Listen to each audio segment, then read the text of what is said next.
한 절씩 교독하겠습니다. 9절 제가 먼저 읽겠습니다.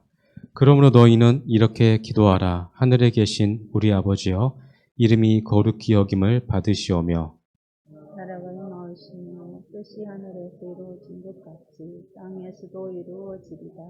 오늘 우리에게 일용할 양식을 주시옵고, 우리가 우리에게 죄 지은 자를 사하여 준 것 같이 우리 죄를 사하여 주옵시고. 함께 읽겠습니다. 우리를 시험에 들게 하지 마시옵고 다만 악에서 구하시옵소서. 나라와 권세와 영광이 아버지께 영원히 있사옵나이다. 아멘. 자, 우리가 사람마다 다 각자의 그러한 목적이 있습니다.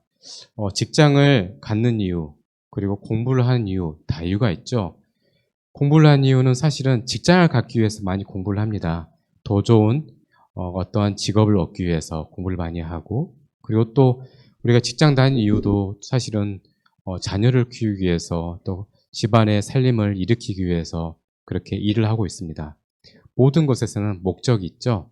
그래서 오늘 우리가 함께 나눌 것은 이름이 거룩히 여김을 받으시오며를 통하여서 그 하나님의 목적이 무엇이고 우리 인생의 목적이 무엇인지를 함께 나누고자 합니다. 자, 이름 매우 중요합니다. 그래서 우리가 출애굽기에서 그 이름에 대해서 함께 나누었던 것처럼 이름이라는 것은 함부로 불러서도 안 되고 마치 내가 다른 사람의 이름을 가지고 그렇게 그 사람인 것처럼 이름으로 일컬어서도 안 되는 것이죠. 자, 이 이름이라는 거 매우 중요합니다. 특별히 주기도문에서 이 이름은 하나님이 어떠한 분이신지, 그리고 또 우리가 어떤 식으로 그분을 받아들여야 되는지, 이것을 우리가 본문을 통해서 알 수 있는데요.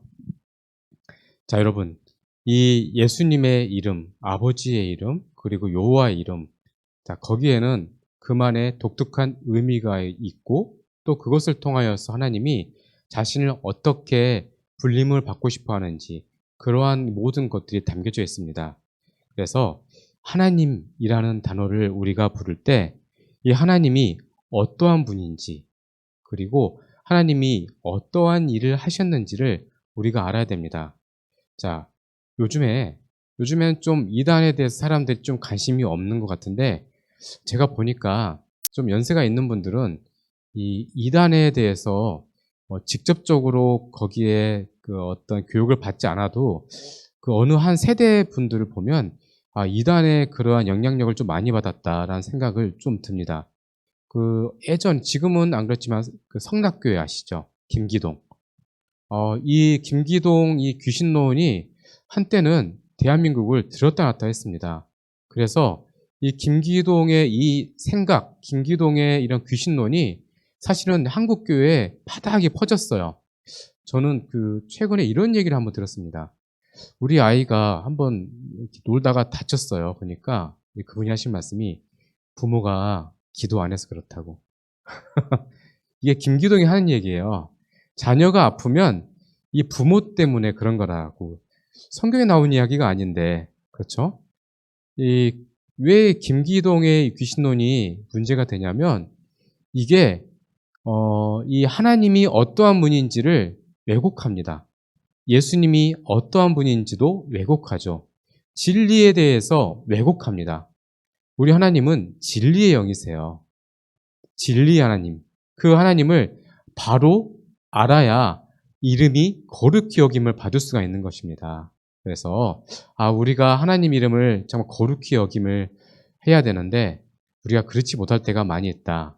그러니까 바른 지식이 없으면 하나님을 바로 알 수가 없고 하나님께 영광 돌릴 수가 없는 것입니다. 자, 이 김기동의 귀신론이 무서운 게 계속해서 얼굴은 바뀌어요. 그러니까 내가 귀신론이라고 말하지는 않지만 여러 곳에서 막 나오고 있습니다. 제가 예전에 부목사로 할 때 그 교회에서는 청년들이 인터컵을 이렇게 많이 하더라고요. 그래서 저는 인터컵이 뭔가 했더니 이게 그 짝퉁이에요. 김기동의 그 귀신론의 짝퉁이에요. 그래서 그러한 사상들이 거기 안에 묻어 있더라고요. 그래서 제가 청년 담당을 맡았는데 이것이 가라지다라고 설교했는데 갑자기 분위기가 이상해지더라고요. 그러니까 청년 리더들이 싹 인터컵 교육을 받은 거예요. 심지어 같이 사역했던 여자 전도사들이 인터컵 교육을 받고 왔더라고요. 그래가지고 사역이 한동안 힘들어서 제가 1년 사역하고 그 교육으로 바뀐 적이 있습니다. 하고 싶어서 한 게 아니고 너무 거기에 인터콥의 이 영향력이 가득해가지고 사역을 할 수가 없었어요. 아, 이러한 문제가 있구나. 또 제가 아는 지인이 트레스디아스를 굉장히 좋아하세요. 트레스디아스도 결국 그 귀신론의 이러한 짝퉁입니다. 자, 이 트레스디아스 이것도 이 문제가 많더라고요. 저는 사실 이단 옆에 가본 적도 없어가지고 이단이 뭔지도 잘 모르고 다 글로만 배우고 책으로만 봤는데 이게 심각하더라고요. 제가 인터넷에서 봤어요. 근데 이게 뿌리가 있더라고요. 물론 이제 그 천주교에서 가지고 온 프로그램인데 이게 한국화됐습니다. 그래가지고 한국식 그 귀신론을 거기다가 접목을 시켜가지고 안 그래도 트레스디아스가 천주교에서 가져온 거라서 좀 문제가 많은데 여기에다가 옷을 하나를 더 입은 거더라고요. 자, 그래서 보면 이 사람이 하는 말이 이단자 김규동 씨가 운영하고 있는 베레아 아카데미 1기생이다. 이 사람이 누구냐? 이명범 씨인데 학교는 좋은 데 나왔더라고요. 연세대학교 도서관학과 나오셔가지고 이제 여기에 대해서 이 사람이 이제 이걸 덧붙여가지고 이제 전파를 한 거예요. 그래서 베레아 아카데미 또 뭐냐 보니까 그 대한민국에 예전에 한때 유명한 목사님들은 다 베레아 아카데미 출신이더라고요. 하용 땡 그리고 김삼 땡 그리고 뭐 대전에 무슨 땡 교회 그분도 다 베레아 출신이더라고요. 그래서 꼭 잘 들어보면 이 귀신론 이야기를 하고 있어요. 제가 신학을 해서 곰곰이 저 사람들이 무슨 얘기를 하나 복음에 대해서 왜냐하면 전도사 때 부목사 때 설교를 잘하고 싶어서 여러 목사님들 설교를 들어보니까 이 사람들 다 이 김기동의 다 제자들이구나. 이런 생각을 강하게 들었습니다. 그래서 제가 목사가 되어서 설교 준비할 때 하용땡 그런 분들 이제 그런 주석들은 그런 설교집 안 보려고 노력을 하고 있어요. 자, 문제가 뭐냐? 우선 삼위일체론에 문제가 있어요. 그러니까 양태론이라고 하는 이 전문 용어가 있는데 여러분 하나님 몇 분이시죠? 한 분이신데 성부, 성자, 성령 세 분이시죠? 이분이 한 몸이세요. 이해되십니까? 이해하는 게 아니에요. 이건 믿는 거예요. 그런데 어떻게 설명하냐면 저 김 목사가 여기 쓰는 목사인데 집에 가면 얘들 아빠예요. 그렇죠? 집사람한테는 남편이에요. 그러니까 한 사람인데 한 사람이에요. 그래서 여기서는 목사로 활동하고 저기서는 애들 아빠로 하고 부부 있을 때는 이제 서로 여보하는 그런 한 사람이지만 각자 다른 역할을 한다. 이러한 이게 양태론이거든요. 이게 이제 그 삼위일체론을 부정하는 것이죠. 그런데 저번에 말씀드렸다시피 이단이라고 하지 않습니다. 이단이라고 할 때는 딱 하나 마지노선이 있어요. 그게 뭔가 하면 기독론인데 예수님을 부정하면 그게 진짜 이단이 되는데 우리 합동교단은 이런 이단 비슷하다 싶으면 뭘 하냐면 이단이라고 정죄를 하진 않고 피곤하거든요. 왜냐하면 이단이라고 정죄해버리면 여기에 대해서 신학적인 이 토론을 해야 돼요. 굳이 목사들 바쁜데 그렇죠? 네, 신학교 가르치는 선생님들도 바쁘신데 신학교 교수님 되게 바쁘세요. 막 가로사 하시고 마음 걸리시고 막 너무 바빠가지고 그러니까 하기가 싫은 거예요. 그러니까 그냥 교류단절 딱 여기까지를 하죠. 그래서 인터콥도 한때 교류단절했는데 뭐 자기들이 이걸 좀 고치겠다 수정했다 해가지고 그래 됐다 해가지고 뭐 했다 하더라고요. 왜 그런지는 잘 모르겠지만 풀어졌다고 하고 트레스디아스도 교류단절을 시켰는데 풀어졌다고 하네요. 그래서 뭐 진짜 풀어졌는지 어쨌는지 잘 모르겠습니다. 관심이 너무 없어서 어쨌든 이 삼위일체론에 문제가 있습니다. 그리고 또 창조론에 문제가 있다고 하네요. 여러분 이 창조론을 우리가 무시하면요 완전하게 이단됩니다. 우리가 뭘 먹었죠? 우리 선조가 선과 악을 알게 하는 열매를 먹었죠. 그래서 선악과를 먹고 나서 우리의 생각 그리고 마음가짐, 행동 그 어떤 것도 선한 게 아무것도 없습니다. 그렇죠? 이 모든 것들을 부정하게 되는 거예요. 좀 괜찮네. 뭐 그런 거죠. 사람이 좀 열심히 하면 구원받을 수도 있고, 네, 그렇죠? 근데 조용땡 목사님도, 그렇죠. 그분도 그런 얘기를 하셨어요. 저주 받죠, 그러면. 지옥 갑니다.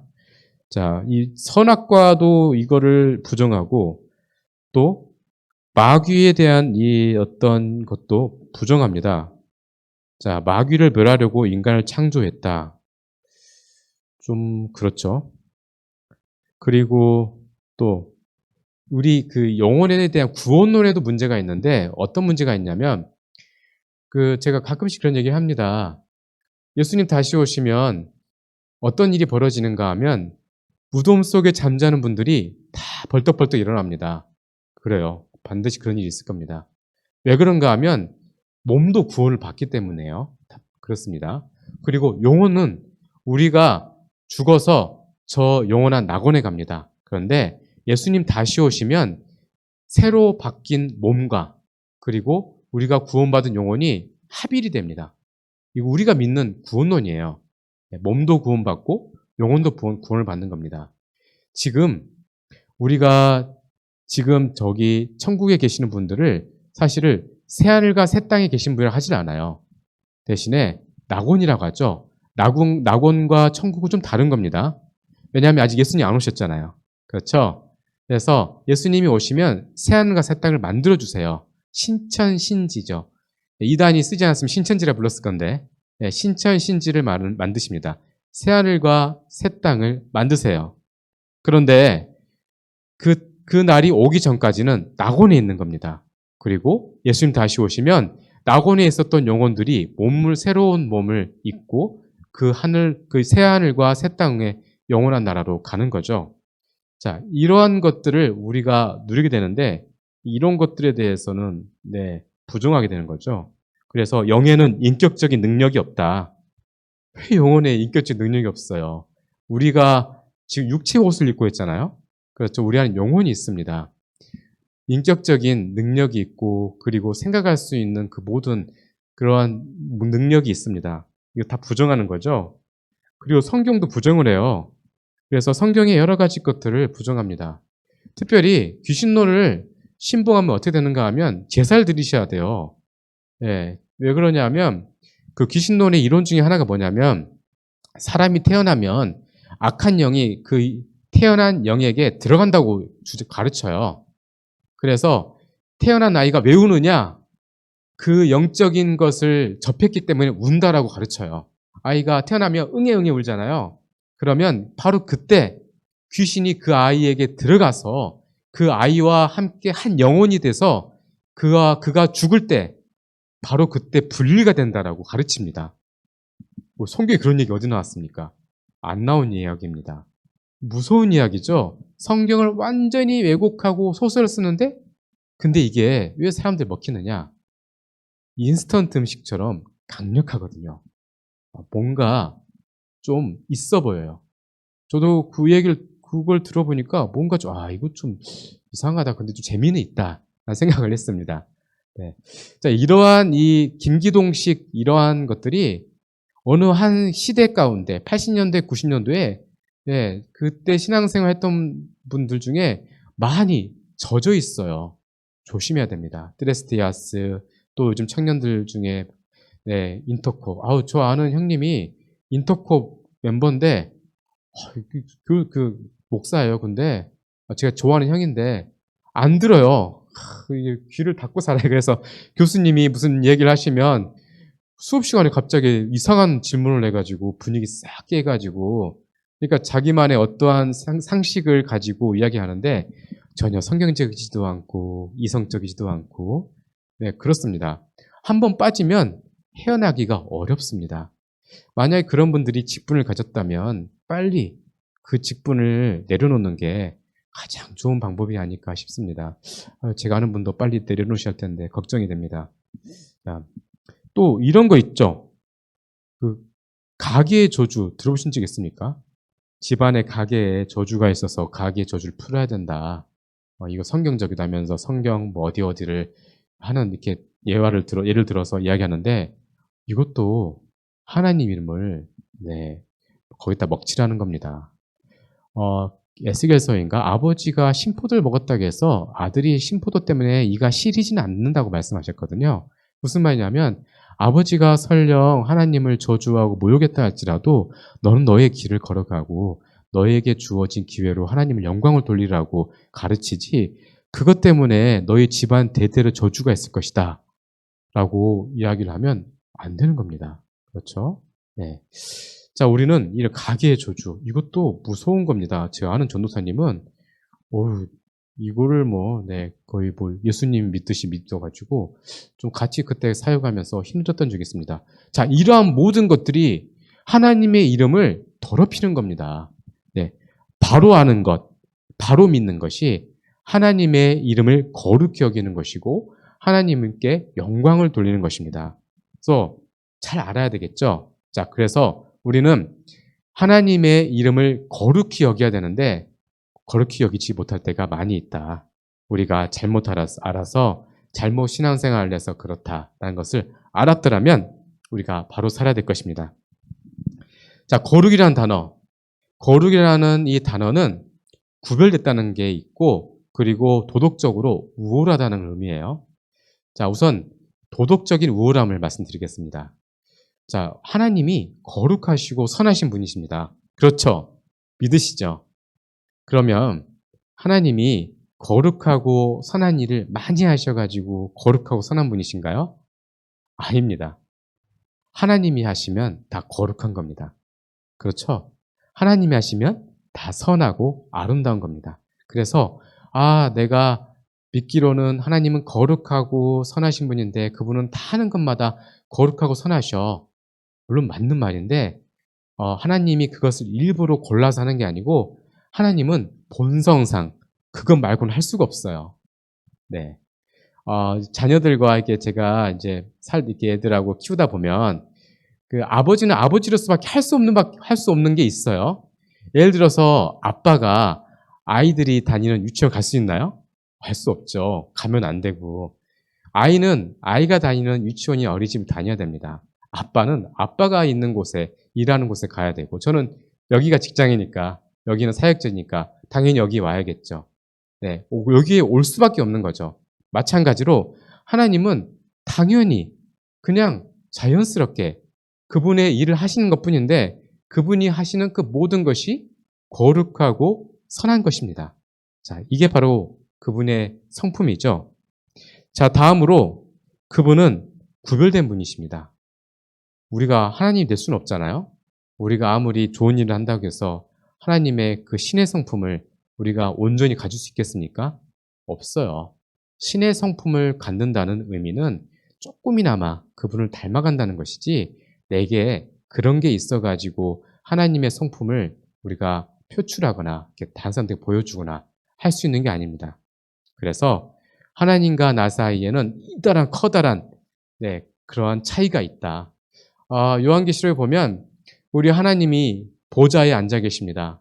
그리고 유리바다가 펼쳐져 있고 저 멀찌감치 그룹과 그리고 장로들과 천군 천사들이 거기서 하나님을 찬양합니다. 거룩하다 거룩하다 찬양하는데 바로 옆에 사는 게 아니에요.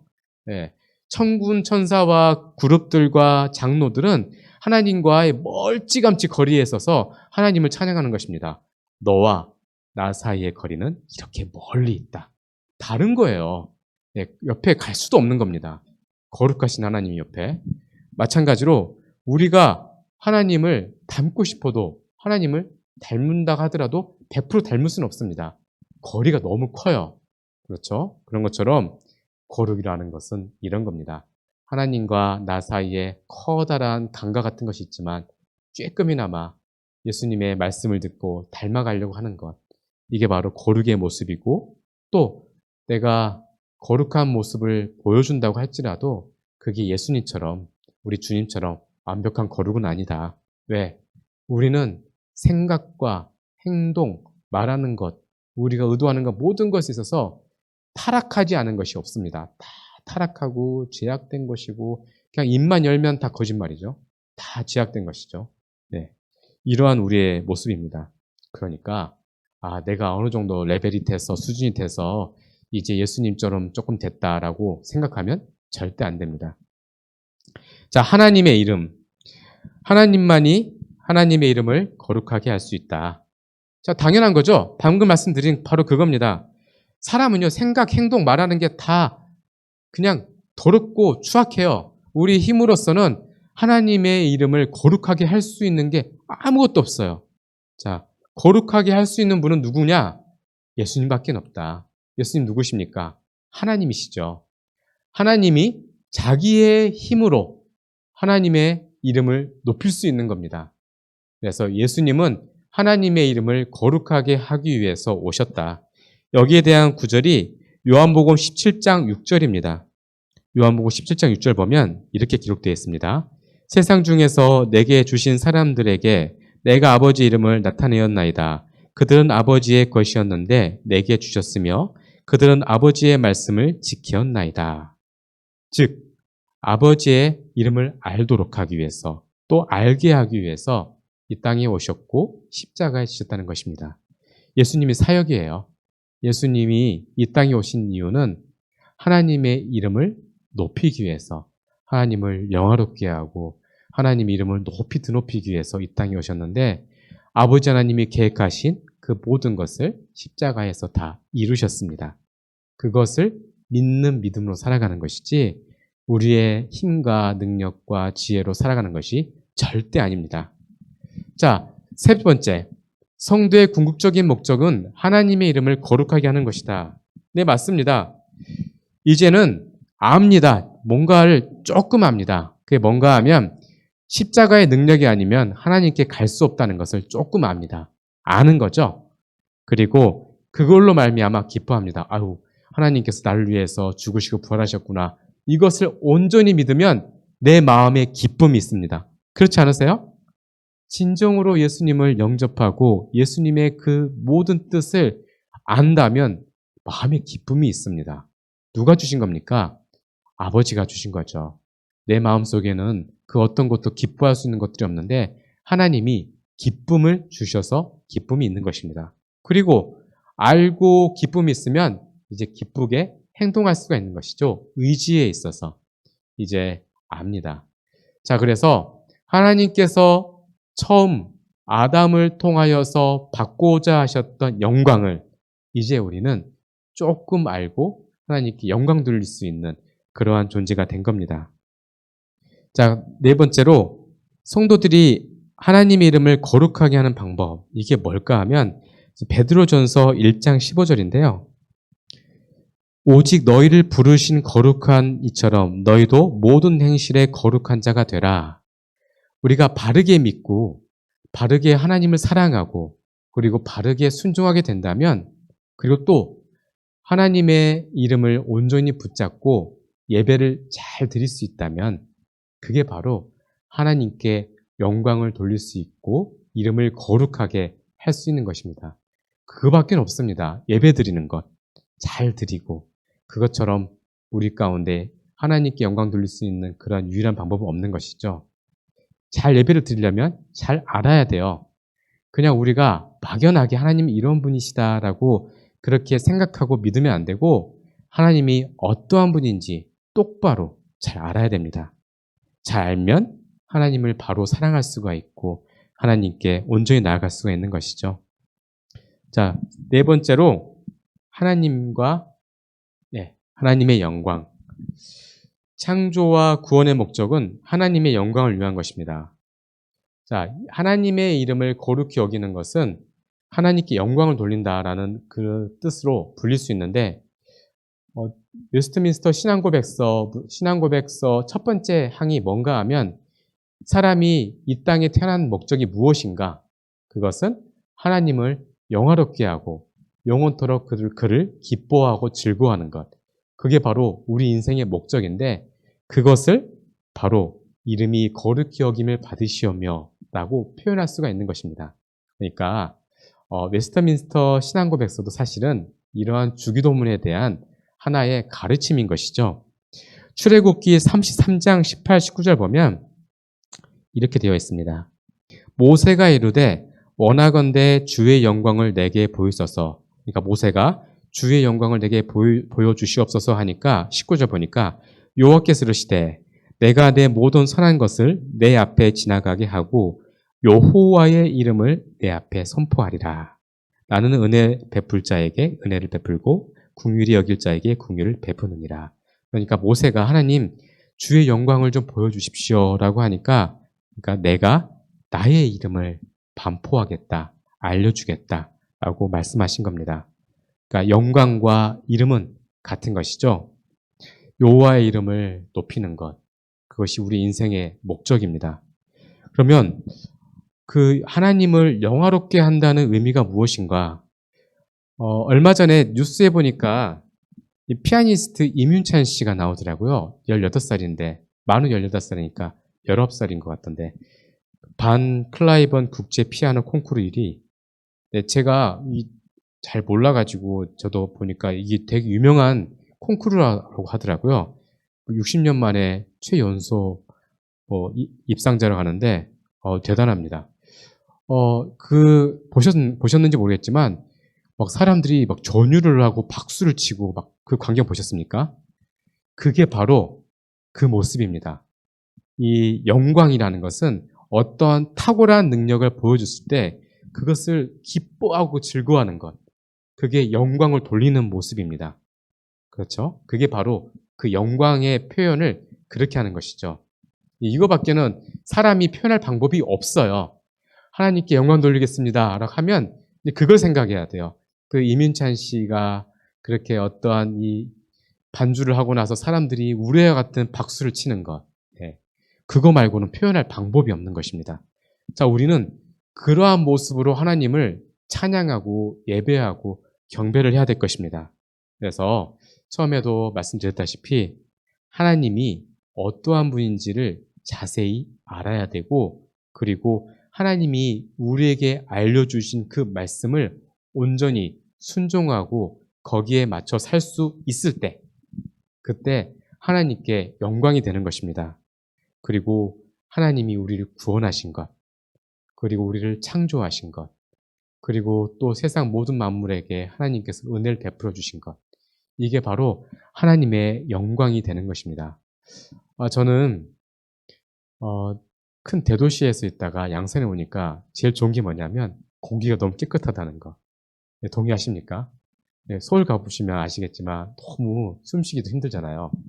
제가 작년 말까지 이제 대학원을 다니고 있어가지고 학교가 수원에 있었어요. 그래서 수원에 몇 번 갔는데 숨쉬기가 너무 힘들더라고요. KTX SRT 타고 광명역에 내려서 택시를 타고 한 40분 정도 가면 제가 다녔던 학교가 나오는데 그냥 숨이 꽉 막혀서 숨쉬기가 힘들더라고요. 그 몇 달 살지도 않았는데 폐가 좀 바뀌었나 봐요. 이 공기, 깨끗한 공기, 그리고 또 이 아름다운 자연 이 모습들, 이걸 통하여 우리가 뭘 알 수 있습니까? 하나님께서 세상을 참 이렇게 아름답게 만드셨구나. 이 세상 모든 피조 만물을 보면서 이것을 우리가 알 수 있습니다. 여러분들이 이제 여름이잖아요. 근처에 계곡을 간다든지 좀 다른 곳으로 이렇게 가시면 하나님께서 이렇게 아름답게 세상을 만드셨구나. 여기에 하나님의 영광이 깃들어져 있구나라고 여러분들이 아셔야 됩니다. 세상 모든 만물에는 아직도 하나님의 그 영광스러움이 남아 있습니다. 그리고 여러분들 한 사람 한 사람에게도 영광스러운 하나님의 형상이 담겨져 있습니다. 그래서 함부로 사람을 미워해서도 안 되고 함부로 사람을 뒤에서 그렇게 험담해서도 안 되고 그 사람을 인격적으로 대해줄 수 있어야 됩니다. 설령 그 사람이 어떤 큰 죄를 지었어도 우리의 마음속에서는 긍휼히 여길 수 있는 마음이 필요합니다. 그리고 또 이러한 영광을 다른 사람들에게도 전해줄 수 있는 마음이 필요한 것이죠. 우리만 알면 되겠습니까? 우리는 너무나 많은 것을 알고 있어요. 첫 번째로는 태초에 하나님이 천지를 창조하셨느니라. 하나님이 세상을 만드셨다는 것을 사람들에게 알려줄 수 있어야 됩니다. 이건 우리만 아는 거예요. 제가 대학원 가니까 처음에 뭘 배웠냐 하면 이제 목사 되고 나서 과정이니까 이 유신 진화론이라고 해서 이 진화론에 대해서 저희가 배운 적이 있어요. 이 진화론이 생각보다 너무 모순이 많고 거짓말이 너무 많더라고요. 근데 단순합니다. 창세기 1장 1절 보면 세상은 누가 만들어졌는지 정확하게 기록되어 있습니다. 하나님 만들어 주신 겁니다. 우리는 이거 알고 있어요. 그렇죠? 이걸 사람들에게 알려줘야 됩니다.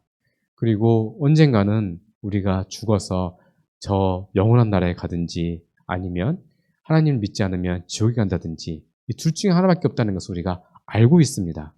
알고 있다는 거 굉장히 큰 무기입니다. 큰 재산이죠. 우리에게 큰 재산은 바로 이런 것들입니다.